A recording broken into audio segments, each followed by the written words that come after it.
wailed ugly number 1. "There are precious!" cried ugly number 3. "Wrong story, you idiot!" snapped ugly number 2. The three sisters got to their feet. They looked creepy in the firelight, shadows dancing across their hollow eye sockets, knife blades glinting red. Perseus stepped on a twig. The sisters all turned towards him, hissing like cats.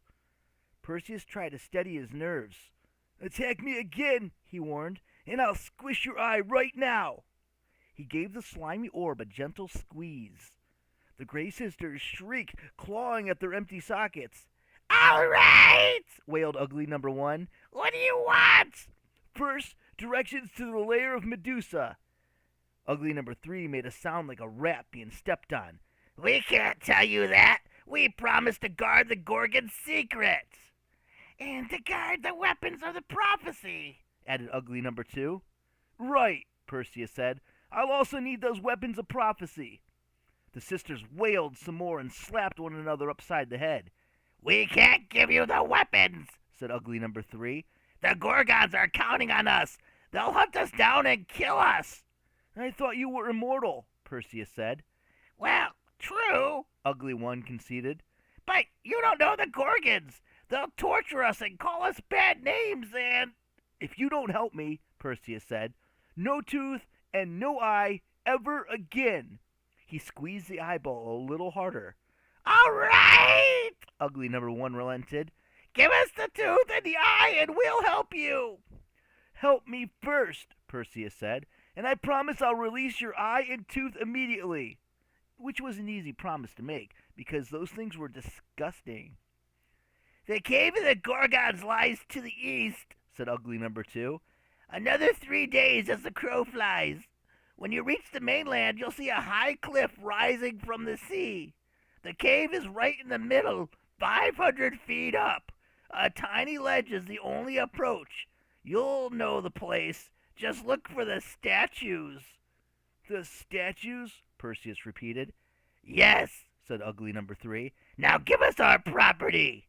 "Not so fast," Perseus said. "What about those weapons you mentioned?" Ugly number 3 howled in frustration. She lunged at Perseus. He dodged easily, and she ran face first into a tree. "Ow!" "The weapons?" Perseus asked again, applying more pressure to the community eyeball.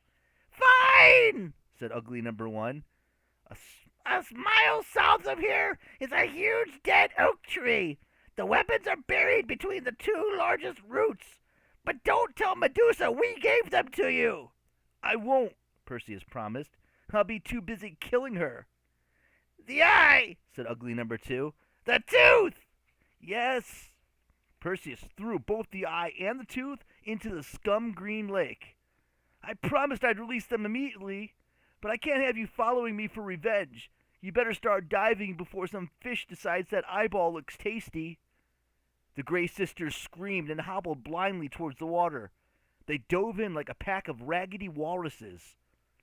Perseus wiped his hands on his shirt. Eyeball slime. Gross. He started up his sandals and flew east through the forest.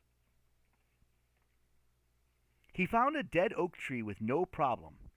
Perseus dug between the 2 biggest roots and unearthed something like a manhole cover wrapped in a leather blanket. He unwrapped the oiled leather and was immediately blinded by the shininess of a round bronze shield. Its surface was polished like a mirror. Even in the gloomy forest, it reflected enough light to cause a traffic accident. Perseus peered into the hole that he dug. There was something else down there, something long and narrow, also swathed in oiled leather. He pulled it out and unwrapped it. A sweet-looking sword. A black leather scabbard, bronze and leather hilts. He unsheathed it and grinned. The blade was perfectly weighted. The edge looked razor sharp. He swung it at a thick oak branch just to be sure. The blade went right through the branch, then through the trunk, cutting the whole tree in half like it was made of Play-Doh. If you'd seen a demonstration like that on the Demigod Shopping Network, you'd totally have ordered the sword for $19.99, plus shipping and handling. "Oh yeah," Perseus said. "This'll work."